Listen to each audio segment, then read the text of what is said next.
The Jewish story. This week's story from the Holocaust is taken from the book The Reawakening, written by Primo Levi.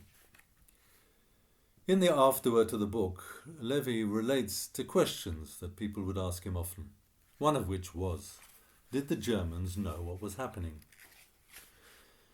Levi writes, the most convincing summing up of the German situation at that time I have found in the book The Theory and Practice of Hell by Eugene Kogon, a former Buchenwald prisoner, later professor of political science at the University of Munich.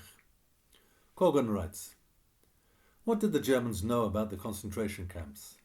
Outside the concrete fact of their existence, almost nothing. Even today they know little. Indubitably, the method of rigorously keeping the details of the terrorist system secret, thereby making the anguish undefined, and hence that much more profound, proved very efficacious. As I have said elsewhere, even many Gestapo functionaries did not know what was happening in the camps to which they were sending prisoners. The greater majority of the prisoners themselves had a very imprecise idea of how their camps functioned and of the methods employed there. How could the German people have known? Anyone who entered the camps found himself confronted by an unfathomable universe, totally new to him. This is the best demonstration of the power and efficacy of secrecy. And yet, there wasn't even one German who did not know of the camp's existence or who believed they were sanatoriums. There were very few Germans who did not have a relative or an acquaintance in a camp, or who did not know at least that such a one or such another had been sent to a camp.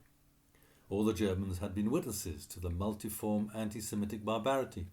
Millions of them had been present, with indifference or with curiosity or with contempt or with downright malign joy, at the burning of synagogues or humiliation of Jews and Jewesses forced to kneel in the street mud. Many Germans knew from the foreign radio broadcasts, and a number had contact with prisoners who worked outside the camps. A good many Germans had the experience of encountering miserable lines of prisoners in the streets or at the railway stations. In a circular dated November the 9th, 1941, and addressed by the head of the police and the security services to all police officials and to the camp commandants, one reads, in particular, it must be noted that during the transfers on foot, for example, from the station to the camp, a considerable number of prisoners collapse along the way, fainting or dying from exhaustion.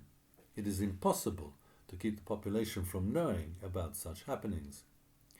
Not a single German could have been unaware of the fact that prisons were full to overflowing and that executions were taking place continually all over the country. Thousands of magistrates and police functionaries, lawyers, priests and social workers knew generically that the situation was very grave. Many businessmen who dealt with the camp SS men as suppliers, the industrialists who asked the administrative and economic offices of the SS for slave labourers, the clerks in these offices, all knew perfectly well that many of the big firms were exploiting slave labour. Quite a few workers performed their tasks near concentration camps or actually inside them. Various university professors collaborated with the medical research centres instituted by Himmler, and various state doctors and doctors connected with private institutes collaborated with the professional murderers.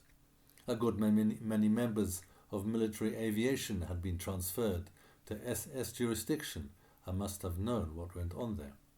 Many high-ranking army officers knew about the mass murders of the Russian prisoners of war in the camps, and even more soldiers and members of the military police must have known exactly what terrifying horrors were being perpetrated in the camps, the ghettos, the cities and the countrysides of the occupied Eastern Territories.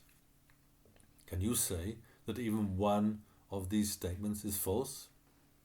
Levi writes, in my opinion, none of these statements is false, but one other must be added to complete the picture.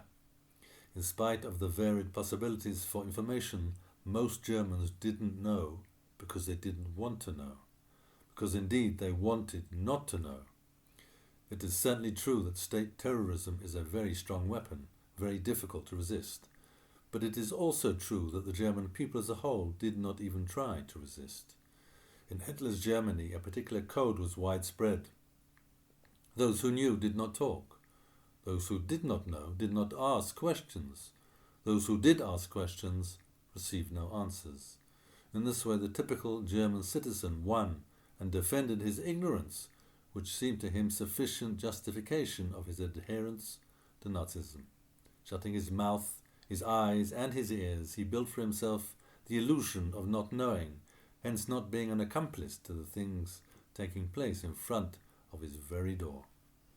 Knowing and making things known was the one way, basically they're not all that dangerous, of keeping one's distance from Nazism.